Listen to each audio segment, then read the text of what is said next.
ರಾಜಕುಲಕ್ಕೆ ಕಂಟಕ. ಆಕಾಶದಲ್ಲಿ ತ್ರಿಕೂಟ ಗ್ರಹಗಳ ರಚನೆಯಾಗಿದೆ. ಅಂದ್ರೆ ಯಾವುದೋ ಅತಿ ದೊಡ್ಡ ಕಂಟಕ ನಮ್ಮ ಸಾಮ್ರಾಜ್ಯಕ್ಕೆ ಬರುತ್ತೆ. ರಮಣ ಮಹರ್ಷಿಗಳು ಚಿಂತೆಯಿಂದ ದೀಪ ಹಿಡ್ಕೊಂಡು ಪ್ರಾಚೀನ ತಾಳೆಗರಿಗಳಿಂದ ತುಂಬಿಕೊಂಡಿದ್ದ ತಮ್ಮ ಕೋಣೆ ತುಂಬಾ ಹುಡ್ಕೋದಿಕ್ಕೆ ಶುರು ಮಾಡಿದ್ರು. ಬಹಳ ಹೊತ್ತು ಹುಡ್ಕಾಡಿ ಕೊನೆಗೆ ಸುರುಳಿ ಆಕಾರದಲ್ಲಿ ಸುತ್ತಕೊಂಡಿದ್ದ ಒಂದು ರೇಷ್ಮೆ ಬಟ್ಟೆಯನ್ನ ಬಿಚ್ಚಿ ನೋಡಿದಾಗ ರಮಣ ಮಹರ್ಷಿಗಳಿಗೆ ಆಘಾತ ಆಯಿತು. ತಕ್ಷಣ ಗರುಡ ಚಿಹ್ನೆ ಇರೋ ತಮ್ಮ ದಂಡವನ್ನ ಹಿಡ್ಕೊಂಡು ರಾಜನ ಆಸ್ಥಾನದ ಕಡೆ ಹೊರಟರು. ಇತ್ತ ಅರುಣೇಂದ್ರನ ಅರಮನೆಯಲ್ಲಿ ನಾಳೆ ನಡೆಯಲಿರೋ ಮಹಾಚಕ್ರ ಪರೀಕ್ಷೆಗೆ ಜೋರಾಗಿ ತಯಾರಿ ನಡೀತಿತ್ತು. ಸ್ವತಃ ಮಹಾರಾಜ ಅರುಣೇಂದ್ರ ಖುದ್ದಾಗಿ ಅದರ ತಯಾರಿಯ ಮೇಲುಸ್ತುವಾರಿ ಮಾಡ್ತಿದ್ದ. ಸೈನಿಕರೆಲ್ಲ ಮಹಾಚಕ್ರ ಪರೀಕ್ಷೆಯ ಶಾರ್ದೂಲ ಯಂತ್ರವನ್ನ ಅಖಾಡದ ಮಧ್ಯದಲ್ಲಿಡ್ತಿದ್ರು. ಭೂಮಿಯಿಂದ ಸಾವಿರಾರು ಮೈಲಿಗಳ ಆಚೆ ಆಕಾಶಗಂಗೆಯ ತರಾನೇ ಇರೋ ಇನ್ನೊಂದು ಬ್ರಹ್ಮಾಂಡದಲ್ಲಿ, ಭೂಮಿಯಂತೆ ಇರೋ ಸುಕೇಶಿ ಅನ್ನೋ ಗ್ರಹದಲ್ಲಿ ತ್ರಿಗರ್ತ ಸಾಮ್ರಾಜ್ಯ ಆವರಿಸಿಕೊಂಡಿತ್ತು. ಅಲ್ಲಿ ಅಭೀರ, ಅಂಬರ, ಕೋಸಲ, ಕಾಂಬೋಜ, ವಿದರ್ಭ ಹೀಗೆ ಅನೇಕ ಕುಲಗಳಿದ್ವು. ಅದರಲ್ಲಿ ಅಭೀರ ಕುಲದವರು ಗಾಂಧಾರ ಸಾಮ್ರಾಜ್ಯದಲ್ಲಿದ್ರು. ಅಭೀರ ಕುಲ ಅಂದ್ರೆ ತ್ರಿಗರ್ತ ಸಾಮ್ರಾಜ್ಯದಲ್ಲಿಯೇ ಅತ್ಯಂತ ಶೂರರು ಇರೋ ಕುಲ. ಬೇರೆ ಬೇರೆ ಕುಲದವರಿಗೆ ತ್ರಿಗರ್ತ ಸಾಮ್ರಾಜ್ಯದಲ್ಲಿ ಬೇರೆ ಬೇರೆ ಜವಾಬ್ದಾರಿಗಳಿದ್ವು. ಇಲ್ಲಿನ ಶಕ್ತಿವಂತರು ನಿಯಮಗಳನ್ನ ಮಾಡ್ತಿದ್ರು, ಉಳಿದವರು ಅದನ್ನ ಪಾಲಿಸ್ತಿದ್ರು. ಇಲ್ಲಿನ ಜನ ನೋಡೋದಕ್ಕೆ ಮನುಷ್ಯರಂತೆ ಕಂಡ್ರು ಅವರಲ್ಲಿ ವಿಶೇಷವಾದ ಅಂತ ರಮಣ ಮಹರ್ಷಿಗಳು ಹೇಳ್ತಿರ್ಬೇಕಾದ್ರೆ ಸಡನ್ ಆಗಿ ಆಕಾಶದಲ್ಲಿ ಕಪ್ಪು ಮೋಡಗಳು ಆವರಿಸಿಕೊಂಡ್ವು. ಬೆಂಕಿಯ ಉಂಡೆಯಂತೆ ಕಾಣಿಸೋ ಒಂದು ಧೂಮಕೇತು ವೇಗವಾಗಿ ದೂರದಲ್ಲಿರೋ ಒಂದು ಪರ್ವತಕ್ಕೆ ಬಡಿದು ಜ್ವಾಲಾಮುಖಿ ತರ ದೊಡ್ಡದಾಗಿ ಸ್ಫೋಟ ಆಯ್ತು. ಅಸಂಭವ, ಇಲ್ಲ, ಹೀಗಾಗೋದಿಕ್ ಸಾಧ್ಯ ಇಲ್ಲ, ದೊಡ್ಡ ಅನಾಹುತ ಆಗುತ್ತೆ ಅಂತ ರಮಣ ಮಹರ್ಷಿಗಳು ಭಯದಲ್ಲಿ ಹೇಳಿದ್ರು. ಅವರ ಮಾತು ಕೇಳಿ ಮೈದಾನದಲ್ಲಿ ಸೇರಿರೋರೆಲ್ಲ ಬಿಚ್ಚಿಬಿದ್ರು. ಏನಾಯ್ತು ಮಹರ್ಷಿಗಳೇ, ನಿಮ್ ಮಾತಿನ ಅರ್ಥ ಏನು? ಯಾವ ಅನಾಹುತ ಆಗುತ್ತೆ? ಅರುಣೇಂದ್ರ ಗಾಬರಿಯಿಂದ ಕೇಳ್ದ. ಇದು ಅನಿಷ್ಟದ ಮುನ್ಸೂಚನೆ ಅರುಣೇಂದ್ರ. ನೀನು ಮಹಾಚಕ್ರ ಪರೀಕ್ಷೆಯನ್ನ ನಿಲ್ಸು. ಯುವರಾಜ ಮಹಾಚಕ್ರ ಪರೀಕ್ಷೆಯಲ್ಲಿ ಭಾಗವಹಿಸಬಾರ್ದು, ಅದರಿಂದ ಅವನಿಗೆ ದೊಡ್ಡ ಕಂಟಕ ಬರುತ್ತೆ ಅಂತ ರಮಣ ಮಹರ್ಷಿಗಳು ಎಚ್ಚರಿಕೆ ಕೊಡ್ತಾರ ಹೇಳಿದ್ರು. ನೀವೇನ್ ಹೇಳ್ತಿದ್ದೀರಾ ಮಹರ್ಷಿಗಳೇ? ನಾಳಿನ ಪರೀಕ್ಷೆ ಯುವರಾಜನ ಪಾಲಿಗೆ ನಿರ್ಣಾಯಕವಾದದ್ದು. ಅವನ ಜೀವನದಲ್ಲಿ ಈ ಅಗ್ನಿ ಪರೀಕ್ಷೆ ಎಷ್ಟು ಮುಖ್ಯ ಅನ್ನೋದು ನಿಮ್ಗೂ ಗೊತ್ತಿದೆ. ಇದಕ್ಕೆ ಏನು ಪರಿಹಾರ ಇಲ್ವಾ ಮಹರ್ಷಿಗಳೇ ಅಂತ ಆತಂಕದಲ್ಲಿ ಅರುಣೇಂದ್ರ ಕೇಳ್ದ. ಅದಕ್ಕೆ ಮಹರ್ಷಿಗಳು, ನಾನು ಸಮಗ್ರ ಖಗೋಳ ಶಾಸ್ತ್ರ ಗ್ರಂಥಗಳನ್ನ ಹುಡುಕಿದ್ದೇನೆ. ಇದಕ್ಕೆ ಯಾವುದೇ ಪರಿಹಾರ ಇಲ್ಲ. ಇರೋದು ಒಂದೇ ದಾರಿ, ನೀನು ಮಹಾಚಕ್ರ ಪರೀಕ್ಷೆಯನ್ನ ನಿಲ್ಲಿಸಬೇಕು. ಗಡಸಾದ ಧ್ವನಿಯಲ್ಲಿ ಆಚಾರ್ಯರು ಹೇಳಿದ್ರು. ಅದನ್ನ ಕೇಳಿ ಅರುಣೇಂದ್ರನಿಗೆ ಆಘಾತ ಆಯ್ತು. ಅವನು ಏನ್ ಹೇಳ್ಬೇಕು ಅಂತಾನೆ ಗೊತ್ತಾಗ್ಲಿಲ್ಲ. ಇಡೀ ಮೈದಾನದಲ್ಲಿ ನೀರವ ಮೌನ ಆವರಿಸಿಕೊಳ್ತು. ಅಷ್ಟರಲ್ಲಿ ಒಂದು ಕಂಚಿನ ಬಾಣ ವೇಗವಾಗಿ ಅರುಣೇಂದ್ರ ಮತ್ತೆ ರಮಣ ಮಹರ್ಷಿಗಳ ಮಧ್ಯ ಹಾದು ಹೋಗಿ ಮೈದಾನದಲ್ಲಿದ್ದ ಶಾರ್ದೂಲ ಯಂತ್ರಕ್ಕೆ ಚುಚ್ಚಿಕೊಂತು. ಇಲ್ಲ, ಇದು ಸಾಧ್ಯ ಇಲ್ಲ. ನಾನು ಸ್ಪರ್ಧೆಯಲ್ಲಿ ಭಾಗವಹಿಸೋದನ್ನ ತಡೆಯೋದಿಕ್ಕೆ ಯಾರಿಂದನೂ ಆಗಲ್ಲ. ಗಡ್ಡಿ ಮುರಿದ ಹಾಗೆ ಒಂದು ಧ್ವನಿ ಆ ಮೈದಾನದಲ್ಲಿ ಕೇಳಿಸ್ತು. 6 ಅಡಿ ಎತ್ತರ, ಕಲ್ಲಿನ ಹಾಗೆ ಗಟ್ಟಿಯಾಗಿದ್ದ ತೋಳುಗಳು, ಮುಳ್ಳು ಮುಳ್ಳಾಗಿರೋ ಕವಚ ಹಾಕೊಂಡು ಕೈಯಲ್ಲಿ ಬಿಲ್ ಹಿಡ್ಕೊಂಡು ಯುವರಾಜ ಧ್ರುವ ಅಲ್ಲಿಗೆ ಬಂದಿದ್ದ. ಅವನ ಸೊಂಟದಲ್ಲಿ ಉದ್ದವಾದ ಖಡ್ಗ ಇತ್ತು. ಕಣ್ಗಳು ಚಿಟ್ಟೆ ತರ ಹೊಳೆದ್ವು. ಗಾಂಭೀರ್ಯದಲ್ಲಿ ಆತ ನಡ್ಕೊಂಡು ಬರ್ತಿದ್ರೆ ನೆಲ ನಡುತ್ತಿದ್ಯೇನೋ ಅನಿಸ್ತಿತ್ತು. ಅವ್ರ ಎದುರುಗಡೆ ನಿಂತೋನೆ. ನಾನು ಹಿಂದೆ ಸರಿಯೋ ಮಾತೇ ಇಲ್ಲ ಮಹರ್ಷಿಗಳೇ. ನನಗೆ ನನ್ನ ಶಕ್ತಿಯ ಮೇಲೆ ನಂಬಿಕೆ ಇದೆ, ನನ್ನ ತೋಳುಗಳ ಮೇಲೆ ನಂಬಿಕೆ ಇದೆ. ನಾಳೆ ಮಹಾಚಕ್ರ ಪರೀಕ್ಷೆ ನಡೆಯುತ್ತೆ. ನಾನು ಅದರಲ್ಲಿ ಮಹಾರಥಿ ಪದವಿಯನ್ನ ಪಡಿತೀನಿ ಅಂತ ಖಡಕ್ಕಾಗಿ ಹೇಳ್ದ ಧ್ರುವ. ನಿನಗೆ ನನ್ನ ಮಾತಿನ ಮೇಲೆ ನಂಬಿಕೆ ಇಲ್ವಾ? ಅಪಾಯ ಇದ್ದಾಗ ಎಚ್ಚರಿಸೋದು ರಾಜ್ಯದ ಆಸ್ಥಾನ ಜ್ಯೋತಿಷಿಯಾಗಿ ನನ್ನ ಕೆಲಸ.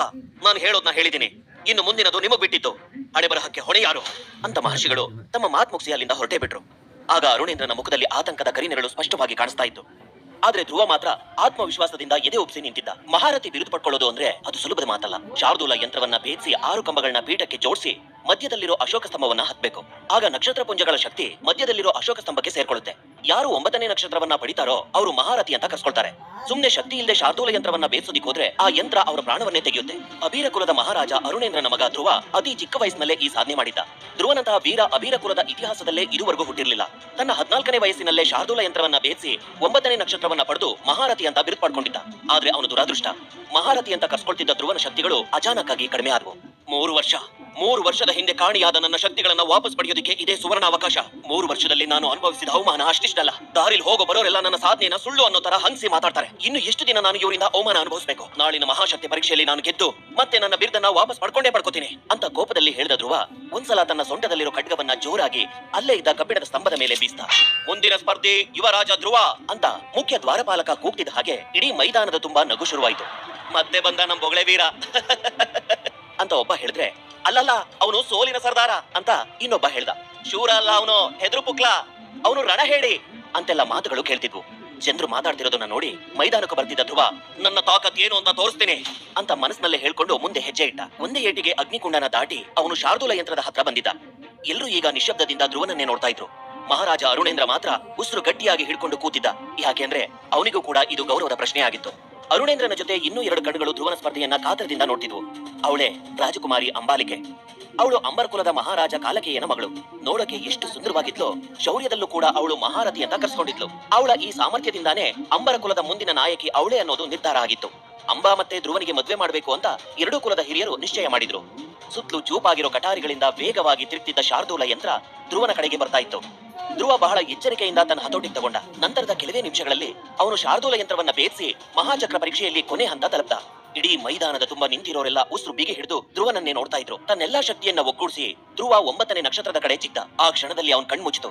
3ನೇ ನಕ್ಷತ್ರ! ಮಹಾಶಕ್ತಿ ಪೀಠದ ಹತ್ರ ನಿಂತಿದ್ದ ಸೈನ್ಯಾಧಿಕಾರಿ ಹೇಳ್ತಿದ್ದ ಹಾಗೆ ಧ್ರುವ ಕಣ್ಬಿಟ್ಟ. ಅವನೇ ಅದನ್ನ ನಂಬೋದಿಕ್ಕಾಗ್ಲಿಲ್ಲ. ಹತಾಶೆಯಿಂದ ತನ್ನೆರಡು ಕೈಗಳನ್ನ ನೋಡ್ದ.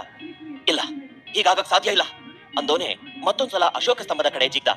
2-3 ಸಲ ಹೀಗೆ ಜಿಗಿದ್ರು ಯಾವುದೇ ಪ್ರಯೋಜನ ಆಗ್ಲಿಲ್ಲ.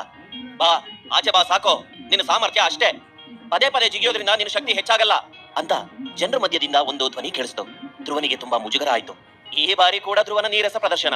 ಕೇವಲ 3 ನಕ್ಷತ್ರ, ಇಂಥವನ್ ಜೊತೆ ನನ್ನ ಮದ್ವೆ ಅಂತ ಅಂಬಾಲಿಕಾ ಅಸಡ್ಡೆಯಿಂದ ಹೇಳ್ಕೊತಾ ಕಾಲಕೇಯನ ಕಡೆ ನೋಡಿದ್ಲು. ಅಷ್ಟರಲ್ಲಿ ಇಡೀ ಮೈದಾನದ ತುಂಬಾ ನಗ್ತಿರೋ ಶಬ್ದ ಕೇಳಿಸ್ತು. ಧ್ರುವನಿಗೆ ಆ ಅಪಹಾಸ್ಯವನ್ನ ಕೇಳೋದಿಕ್ಕಾಗ್ಲಿಲ್ಲ. ಅಂಬಾ ಏನು ಮಾತಾಡದೆ ಕೋಪದಿಂದ ಅಲ್ಲಿಂದ ಎದ್ದು ಹೋದ್ಲು. ಧ್ರುವ ಕೂಡ ಅವಮಾನದಿಂದ ತಲೆ ತಗ್ಗಿಸ್ಕೊಂಡು ಅಲ್ಲಿಂದ ಹೋದ. ಸಂಜೆ ಕಳೆದು ರಾತ್ರಿ ಆಯ್ತು. ಅರಮನೆಯಲ್ಲಿ ಧ್ರುವ ಹತಾಶೆಯಿಂದ ಕೂತ್ಕೊಂಡು ಆಕಾಶದಲ್ಲಿ ಹೊಳಿತಾ ಇದ್ದ ನಕ್ಷತ್ರಗಳನ್ನ ನೋಡ್ತಾ ಇದ್ದ. ನಕ್ಷತ್ರಗಳು ಮಿನ್ಗೋದು ಅವನಿಗೆ ತನ್ನ ನೋಡಿ ಹೀಯಾಳಿಸ್ತಾ ಇರೋ ತರ ಕಾಣಿಸ್ತು. ಇದಕ್ಕೇನಾ ನೀವು ನನ್ನನ್ನ ಭೂಮಿಯಿಂದ ಇಲ್ಲಿ ಕರ್ಕೊಂಡು ಬಂದಿದ್ದು? ನನಗೆ ಅವಮಾನ ಮಾಡೋದೇ ನಿಮ್ಮ ಉದ್ದೇಶನಾ? ನಾನು ಇಷ್ಟು ವರ್ಷದಿಂದ ಜೀವದ ಹಂಗ್ ಬಿಟ್ಟು ಅಭ್ಯಾಸ ಮಾಡಿದ್ದೆಲ್ಲ ವ್ಯರ್ಥ ಆಗೋಯ್ತು. ಛೇ, ನಂದು ಒಂದ್ ಜನ್ಮನ ಅಂತ ಕೂಗ್ತಾ ಹೇಳ್ದ. ಅಷ್ಟರಲ್ಲಿ ಒಬ್ಬ ಸೈನಿಕ ಧ್ರುವನ ಕೋಣೆ ಹತ್ರ ಬಂದು, ಯುವರಾಜ, ನೀವೀಗ್ಲೇ ಸಭಾಂಗಣಕ್ಕೆ ಬರ್ಬೇಕಂತೆ ಅಂದ. ಧ್ರುವನಿಗೆ ಹೋಗೋದಿಕ್ಕೆ ಇಷ್ಟ ಇರಲಿಲ್ಲ. ಆದ್ರೂ ಭಾರವಾದ ಮನಸ್ಸಿನಿಂದ ಸಭಾಂಗಣದ ಕಡೆ ಹೊರಟ. ಸಭಾಂಗಣದಲ್ಲಿ ಅರುಣೇಂದ್ರ ತನ್ನ ಕುಲದ ಹಿರಿಯರ ಜೊತೆ ಕೂತ್ಕೊಂಡು ಯಾವುದೋ ವಿಷಯದ ಬಗ್ಗೆ ಚರ್ಚೆ ಮಾಡ್ತಿದ್ದ. ಧ್ರುವ ನಿಧಾನವಾಗಿ ಸಭಾಂಗಣದ ಒಳಗೆ ಬರ್ತಿದ್ದ ಹಾಗೆ ಅವರ ಚರ್ಚೆ ನಿಂತೋಯ್ತು. ಧ್ರುವನ ಮುಖದಲ್ಲಿ ಬೇಸರ ಇರೋದನ್ನ ನೋಡಿ ಅರುಣೇಂದ್ರ, ಚಿಂತೆ ಮಾಡ್ಬೇಡ ಧ್ರುವ, ಮುಂದಿನ ಮಹಾಚಕ್ರ ಪರೀಕ್ಷೆಯಲ್ಲಿ ನೀನು ಪುನಃ ಮಹಾರಥಿ ಆಗೇ ಆಗ್ತೀಯ, ಆ ವಿಶ್ವಾಸ ನನ್ಗಿದೆ ಅಂತ ಧ್ರುವನಿಗೆ ಧೈರ್ಯ ತುಂಬೋದಿಕ್ ನೋಡ್ದ.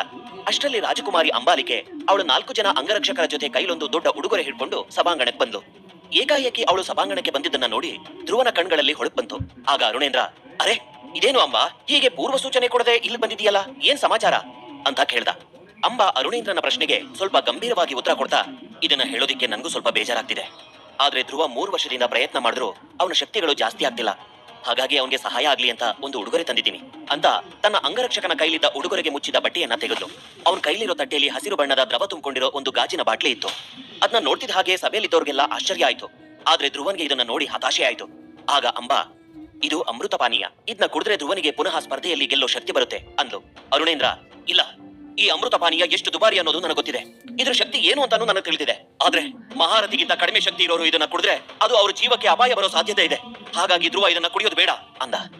ಅದು ನನ್ಗೂ ಗೊತ್ತಿದೆ, ಆದ್ರೆ ಇದನ್ನ ಕುಡಿಯೋದ್ರಿಂದ ಧ್ರುವ ಕಳ್ಕೊಳ್ಳೋದಾದ್ರೂ ಏನಿದೆ? ಎಷ್ಟಂದ್ರೂ ಅವನು ಕಳೆದ 3 ವರ್ಷದಿಂದ ಪಡ್ಕೊಂಡಿರೋದು ಕೇವಲ 3 ನಕ್ಷತ್ರ ತಾನೆ ಅಂತ ಅಂಬಾ ಸ್ವಲ್ಪ ಕೋಪದಲ್ಲಿ ಹೇಳಿದ್ಲು. ಇಷ್ಟು ತನಕ ಸುಮ್ಮನಿದ್ದ ಧ್ರುವ, ಅಂದ್ರೆ ನೀನ್ ಏನ್ ಹೇಳ್ತಿದ್ಯಾ ಅಂಬಾ? ನನ್ಗೆ ಮತ್ತೆ ಮಹಾರಥಿ ಆಗೋ ಸಾಮರ್ಥ್ಯ ಇಲ್ಲ ಅಂತನಾ? ನಾನು ಈ ಪಾನೀಯ ಕುಡಿದು ಶಕ್ತಿ ಪಡ್ಕೋಬೇಕಾ? ಸಾಧ್ಯನೇ ಇಲ್ಲ. ನನ್ನ ತೋಳುಗಳು, ನನ್ನ ಅಭ್ಯಾಸ, ಹಾಗೆ ನನ್ನ ಪರಿಶ್ರಮದ ಮೇಲೆ ನನಗೆ ವಿಶ್ವಾಸ ಇದೆ ಅಂತ ಕೋಪದಿಂದ ಹೇಳ್ದ. ಅವನ ಮಾತಿಗೆ ವ್ಯಂಗ್ಯ ಮಾಡ್ತಾ ಅಂಬಾ, ಹೌದೌದು ಧ್ರುವ, ನಿನ್ನ ಸಾಮರ್ಥ್ಯ ಏನು ಅನ್ನೋದನ್ನ ನೀನು 3 ವರ್ಷದಲ್ಲಿ ಸಾಬೀತ್ ಮಾಡಿದೀಯಾ. ಒಂದೇ ಒಂದು ನಕ್ಷತ್ರವನ್ನ ಹೆಚ್ಚಿಸ್ಕೊಳ್ಳೋದಕ್ಕೆ ನಿನ್ ಕೈಲಿ ಆಗ್ತಿಲ್ಲ. ನಿನ್ನ ಬಗ್ಗೆ ಜನ ಆಡ್ಕೊಳ್ಳೋದನ್ನ ಕೇಳಿದ್ರೆ ನನ್ಗೆ ನಾಚಿಕೆ ಆಗುತ್ತೆ. ಅಂಬರ ಕುಲದ ರಾಜಕುಮಾರಿ ಅಂಬಾಲಿಕೆ ನಾನು 9ನೇ ನಕ್ಷತ್ರ ಪಡೆದಿದ್ದೀನಿ. ನನ್ನ ಮದುವೆ ಆಗೋನು ಕೂಡ ನನಗೆ ಸರಿಸಮನಾದ ಸಾಮರ್ಥ್ಯವನ್ನ ಹೊಂದಿರಲೇಬೇಕು ಅಂದ್ಲು. ಧ್ರುವನ ಹತ್ರ ಅವಳ ಮಾತಿಗೆ ಉತ್ತರ ಇರಲಿಲ್ಲ. ಅವನು ನಾಚಿಕೆಯಿಂದ ತಲೆ ತಗ್ಗಿಸ್ದ. ಅಂಬಾ ಮಹಾರಾಜ ಅರುಣೇಂದ್ರನ ಕಡೆ ತಿರುಗಿ, ಸರಿ, ಹಾಗಿದ್ರೆ ನಿಮ್ಗೆ ಅಮೃತ ಪಾನೀಯವನ್ನ ತಗೊಳ್ಳೋದಿಕ್ಕೆ ಇಷ್ಟ ಇಲ್ಲ ಅಂದ್ರೆ ನಾನು ಕೇಳೋ ಮಾತನಾದ್ರೂ ನಡ್ಸ್ಕೊಡ್ಬೋದಾ ಅಂತ ಕೇಳಿದ್ಲು. ಅವಶ್ಯವಾಗಿ, ನಿನ್ಗೆ ಯಾರಿಲ್ಲ ಅಂತಾರೆ ಅಂತ ಅರುಣೇಂದ್ರ ಹೇಳ್ದ. ಸರಿ, ಹಾಗಿದ್ರೆ ನಮ್ಮ ಅಂಬರ ಮತ್ತು ನಿಮ್ಮ ಅಬೀರ ಕುಲದವರು ನಿರ್ಧಾರ ಮಾಡಿರೋ ಈ ಸಂಬಂಧವನ್ನ ನಾನು ಈಗಲೇ ಮುರಿಯೋದಿಕ್ ಬಯಸ್ತೀನಿ ಅಂದ್ಲು. ಅವಳು ಮಾತು ಕೇಳಿ ಧ್ರುವನಿಗಂತೂ ತನ್ನ ಕಾಲು ಕೆಳಗಿನ ನೆಲ ಕುಸ್ತ ಹಾಗಾಯ್ತು. ಇಡೀ ಸಭಾಂಗಣದಲ್ಲಿ ಮೌನ ಆವರಿಸ್ಕೊಂತು. ಅರುಣೇಂದ್ರ ಗಾಬರಿಯಿಂದ, ಇದೇನ್ ಹೇಳ್ತಿದ್ಯಾ ಅಂಬಾ? ಈ ರೀತಿ ಮಾಡೋದ್ರಿಂದ ನಮ್ಮ ಕುಲದ ಗೌರವ ಮಣ್ಪಾಲಾಗುತ್ತೆ, ಜೊತೆಗೆ ನಿನ್ನ ಕುಲದ ಘನತೆಯೂ ಕಡಿಮೆ ಆಗುತ್ತೆ. ಹಿರಿಯರು ಮಾಡಿರೋ ನಿರ್ಧಾರ ಇದು ಅಂದ. ಹಾಗಿದ್ರೆ ನನ್ಗಿಂತ ಕಡಿಮೆ ಸಾಮರ್ಥ್ಯ ಇರೋರ್ನ ಮದ್ವೆ ಆದ್ರೆ ನಮ್ಮ ಕುಲದ ಘನತೆ ಕಡಿಮೆ ಆಗಲ್ವಾ? ಹಿರಿಯರು ಬಹಳ ಹಿಂದೆ ಈ ಸಂಬಂಧವನ್ನ ನಿಶ್ಚಯ ಮಾಡಿದ್ರು ನಿಜ, ಆದ್ರೆ ಆಗ ನನ್ನ ಶಕ್ತಿ 5 ನಕ್ಷತ್ರ ಆಗಿತ್ತು. ಧ್ರುವ ಆಗ್ಲೇ ಮಹಾರಥಿ ಅಂತ ಕರ್ಸ್ಕೊಂಡಿದ್ದ. ನಂತರದಲ್ಲಿ ನಾನು ನನ್ನ ಶಕ್ತಿಯನ್ನ ಹೆಚ್ಚಿಸ್ಕೊಂಡೆ. ಆದ್ರೆ ಧ್ರುವ ಏನ್ ಮಾಡ್ದ ಅಂತ ಅಂಬಾ ಕೇಳಿದ್ಲು. ಅದಕ್ಕೆ ಅರುಣೇಂದ್ರ, ನೀನ್ ಹೇಳಿದ್ದು ನಿಜ ಅಂಬಾ, ಆದ್ರೆ ಇದಕ್ಕೆ ಸಂಬಂಧ ಮುರ್ಕೊಳ್ಳದೆ ಬೇರೆ ದಾರಿ ಇಲ್ವಾ ಅಂತ ಕೇಳ್ದ. ಅದಕ್ಕೆ ಅಂಬಾ ಸ್ವಲ್ಪ ಯೋಚಿಸಿ, ಇದೆ, ನಾನು ಹಾಕೋ ಷರತ್ತನ್ನ ನೀವು ಒಪ್ಕೊಂಡ್ರೆ ಮಾತ್ರ ಅಂದ್ಲು. ಅದೇನದು?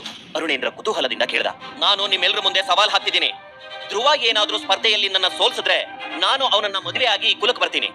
ಆದ್ರೆ ಅವನೇನಾದ್ರೂ ಸೋತ್ರೆ ಈ ಸಂಬಂಧ ಶಾಶ್ವತವಾಗಿ ಸತ್ತೋಗುತ್ತೆ ಅಂತ ಕಠೋರವಾಗಿ ಹೇಳಿದ್ಲು. ಇದನ್ನ ಕೇಳಿ ಇಡೀ ಸಭಾಂಗಣದಲ್ಲಿ ಇದ್ದೋರ್ಗೆಲ್ಲ ಒಂದು ಕ್ಷಣ ಆಘಾತ ಆಯ್ತು. ಯಾಕೆ, ಈ ಷರತ್ತನ್ನ ಒಪ್ಕೊಳ್ಳೋ ಧೈರ್ಯ ಇಲ್ವಾ ನಿಮ್ಗೆ ಅಂತ ಅಂಬಾ ಅಹಂಕಾರದಲ್ಲಿ ಕೇಳಿದ್ಲು. ಯಾಕಿಲ್ಲ, ನಾನು ನಿನ್ನ ಸವಾಲನ್ನ ಒಪ್ಕೋತೀನಿ. ಇಷ್ಟೊತ್ತು ಮೌನವಾಗಿ ಕುತ್ಕೊಂಡಿದ್ದ ಧ್ರುವ ಕಡ್ಡಿ ಮುರಿದ ಹಾಗೆ ಹೇಳ್ದ. ಅವನ ಮಾತಿನಲ್ಲಿದ್ದ ಕಂಪನ ಇಡೀ ಸಭಾಂಗಣದ ತುಂಬಾ ಪ್ರತಿಧ್ವನಿಸ್ತು. ಹಾಗಾದ್ರೆ ಧ್ರುವ ಅಂಬ ಹಾಕಿ